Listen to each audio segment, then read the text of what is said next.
because there's so much pressure on parents and so many things that happen in the lives of young people. On Saturday, you got to take them to 1 million different programs. And then you got to take them to some programs because they're in AAU and sports on Sunday. And you want to make sure they got the right resume so they can get some money for college. And so we got all of these programs, or it's just you raising your child. And there's so much pressure. You working 2-3 jobs just to make ends meet. And you got to work on Sunday also sometimes to pay the bills. Rob and Peter to pay Paul, and it becomes challenging. And the fundamental question is, well, what does coming to church do? It grounds you. It grounds you in a way. They may not understand now, but wait about 25 years later. Some of those lessons will come back. Don't look at me funny right now. Some of y'all know you were grounded because somebody said you gotta be here. And as a result, there was something in you that when you went through the worst thing in your life, you leaned on.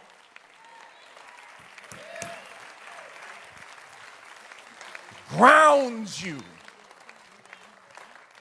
We've got to learn how to support and ground a new generation.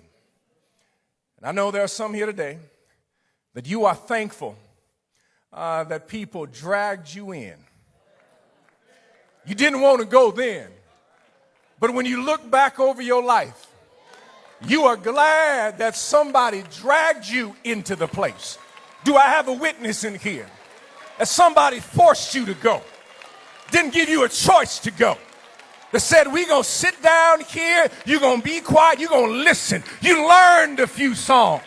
And that's why you know great is thy faithfulness. You learned a few things in that space.